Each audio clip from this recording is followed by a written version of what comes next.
নমস্কার বন্ধুরা, আমি মিষ্টু একটা ছোট্ট ভিডিও নিয়ে হাজির হলাম আপনাদের সামনে।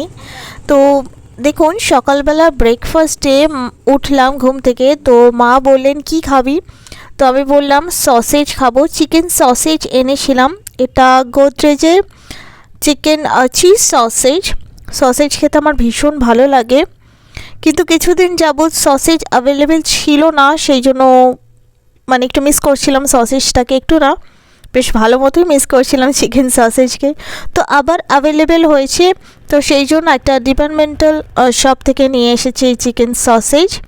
আর দেখুন, সাথে মা দুটো ব্রাউন ব্রেড একটু ঘি দিয়ে ফ্রাই করে দিয়েছেন, আর তার সাথে আছে এই টমেটো কেচাপ। তো এই ব্রেকফাস্টটা কিন্তু টেস্টি, যদি আমি বেশিরভাগ দিন ব্রেকফাস্টেই ওটস খাই, কিন্তু আজকে একটুখানি সসেজ খেতে ইচ্ছা করলো, তাই সসেজ দিয়ে ব্রাউন ব্রেড দিয়ে আর কেচাপ দিয়ে খেলাম, বেশ ভালোই লাগলো। এই চিজ সসেজটা কিন্তু খুবই টেস্টি গডরেজের, আপনারা চাইলে একবার ট্রাই করে দেখতে পারেন। আজ আসি।